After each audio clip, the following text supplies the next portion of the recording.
JWT had a reputation for being white, straight, British, middle class, and they wanted to obliterate it.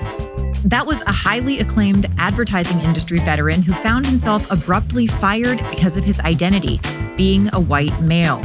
The interview is part of a new series highlighting the growing number of white men in the UK that feel they've been actively discriminated against in the workplace. That includes more than a third of young men who say they've lost out on promotions and other opportunities because of their race and gender. In this episode, we talk to the journalist and award-winning documentary maker behind the series about the trend and why he believes it's crucial to call attention to the issue in the UK now. I'm Daily Wire executive editor John Bickley with Georgia Howe. It's Saturday, May 31st, and this is a weekend edition of Morning Wire. Joining us now is Tim Samuels, host of White Men Can't Work, a new podcast series. Tim, thanks so much for joining us. My pleasure. Good to see you, John. So your new series highlights what you call the hidden scale of discrimination against white men in the workplace. What do you think has allowed this trend to grow so rapidly and yet remain largely unspoken for so long in the UK? I think one of the things is it's incredibly hard to speak about this without being cancelled, canned, labelled as a racist, written off as a sort of far-right loonpot. But journalistically, I felt this is a subject that someone has to raise their head above the parapet on, because I think there is so much unsaid and untold anxiety that men are feeling in today's workplace.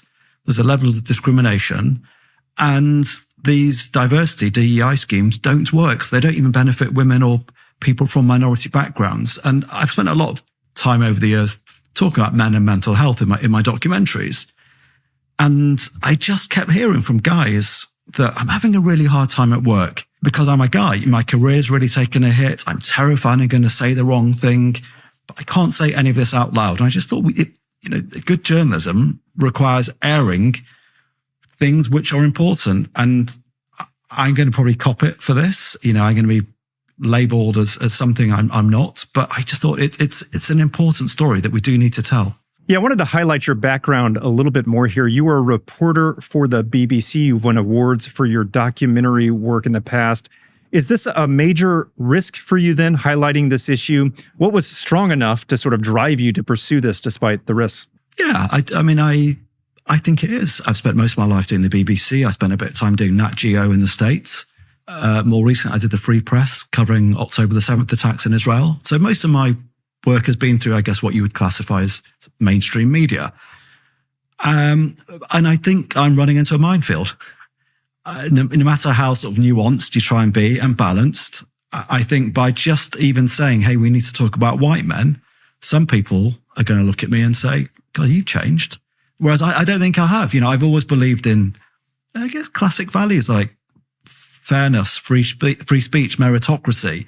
And as a journalist, calling out when billions are being spent and not working, when people are suffering and being discriminated against, even if those people who are now being discriminated against, as odd as it might sound, are some white guys. There are people who I've interviewed who've directly lost their jobs because they're white men or have been sacked over crazy microaggressions. And this isn't to say things didn't need to change. Of course, racism and sexism does need addressing, and John, over the years, I've done quite campaigning journalism. I've worked undercover in Northern Ireland to expose racism there against the Muslim and Chinese communities. I was attacked on camera. I've talked to the EPA about why so many black people in Alabama are living next to toxic sites. But at the same time, this does need calling out. And it doesn't make you racist to say that there are millions of men our data has found who are walking around too anxious to speak freely at work,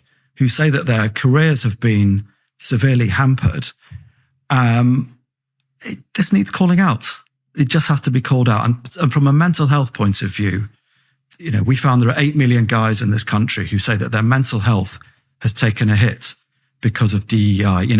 In US terms, it would be equivalent to 30, 40 million guys saying that their mental health has taken a hit.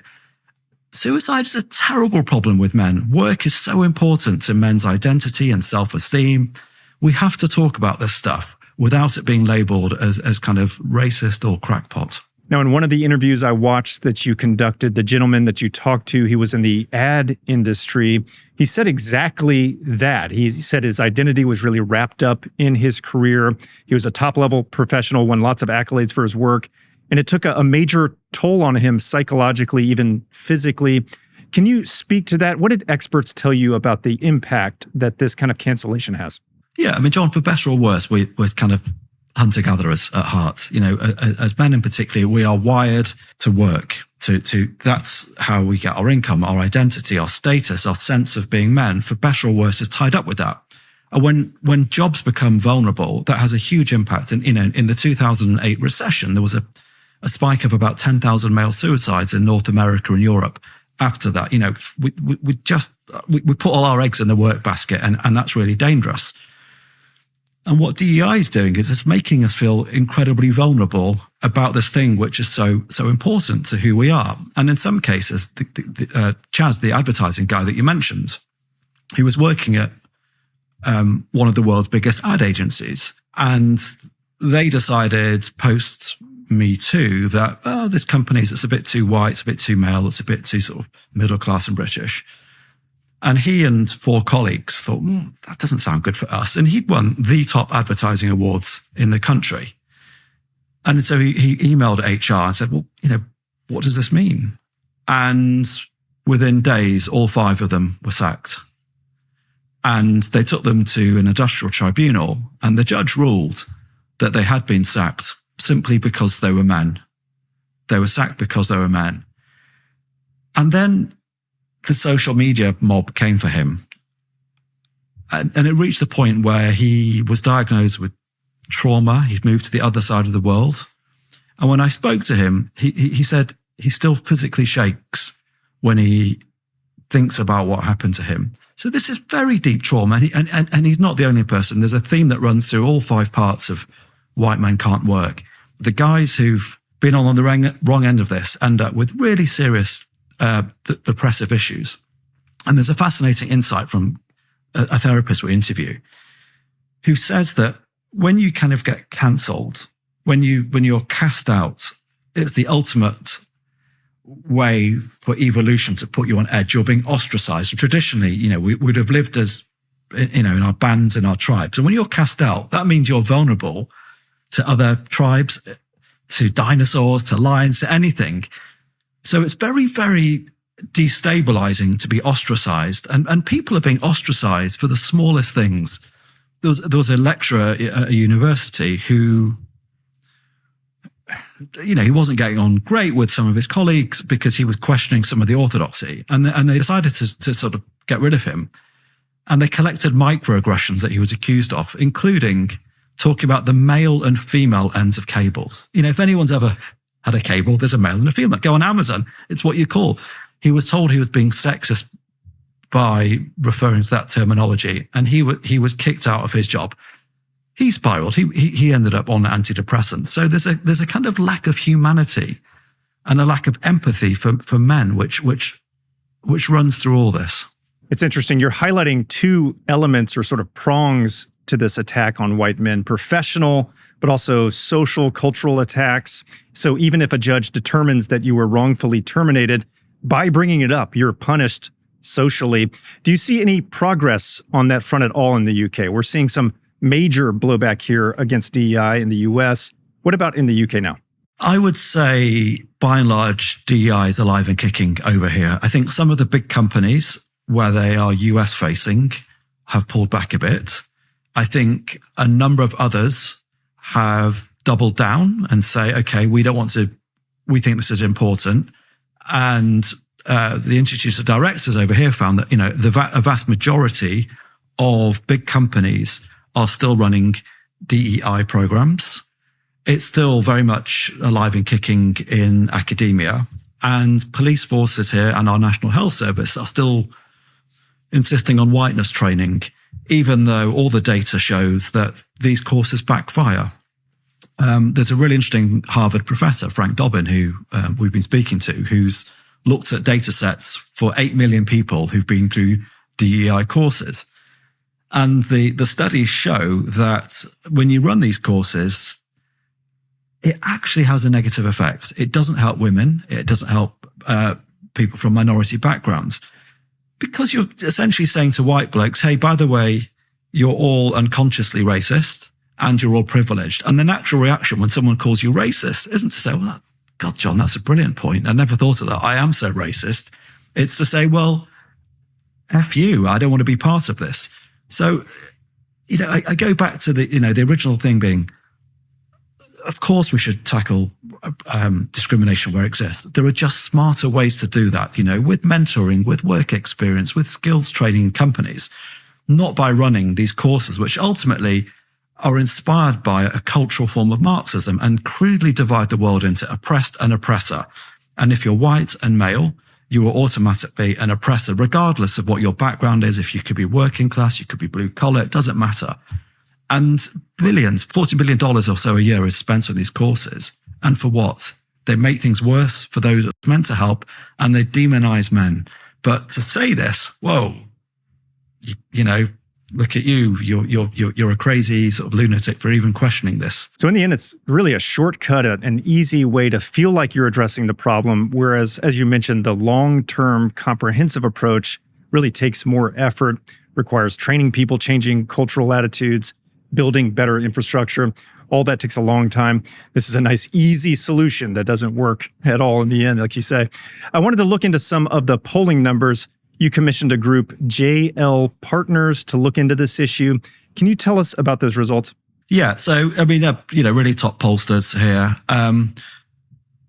What they found is, I sort of found quite staggering, really, that almost half of men, 46% of white guys, say they self-censor because it could affect their careers. And this doesn't mean that they're dying to be racist and they're self-censoring. These are people who are saying they won't give honest but respectful feedback to a colleague at work, or they won't risk making a joke. These are guys who are literally sitting on their hands in meetings, so they think, if I speak out, I'm going to be seen as some sort of boorish, white, oppressive male. A third of young guys, 36% of guys under 34, say they've lost out on a promotion or other opportunities because they're white men. So these are young guys, probably in their late 20s, who've maybe only gone for one or two promotions in their life, but they feel that already they're being discriminated against. Most, nearly half of everyone thinks that there's strong agreement the next generation are going to be worse off. 1 in 3 white men feel that they're the least valued workers in the workplace. And then there was that sort of mental health toll that I was talking about. And as I said, in US terms, 11 or 8 million guys here, it's equivalent to sort of 30, 40 million guys in America who are walking around anxious that they can say or do the wrong thing that's going to get them sacked. And these are guys who I don't think would have any problems with schemes that genuinely work, that address discrimination, without some kind of quick fix overnight that doesn't work. But they're really terrible. The workplace has become a hostile environment for a lot of guys. Final question. Since you've launched this series, have you experienced any blowback professionally or personally? I've had 2 reactions, John. One has been from some people I know who say, "What the hell are you doing? Have you thought about this?" To which I say, actually watch the documentary, watch it and tell me if there's anything you disagree with in that, rather than just go with some social media micro attention nonsense.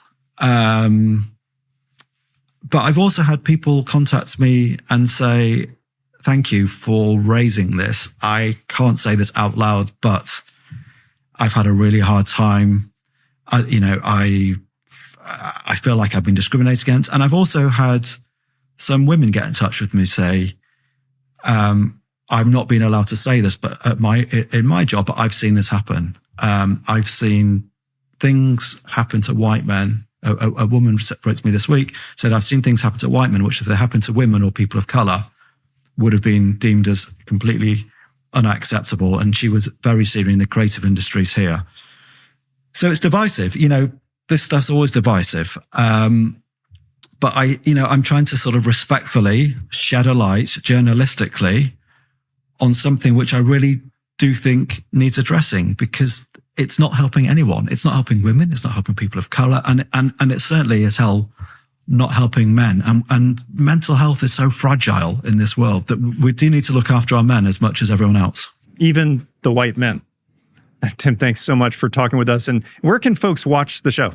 Thank you. And it's going to be on YouTube, and it's on all the podcast platforms, and it's 5 parts. And we'd love people to get behind it, because a lot of people really are not that into free speech these days. That was Tim Samuels, host of the series White Men Can't Work, and this has been a weekend edition of Morning Wire.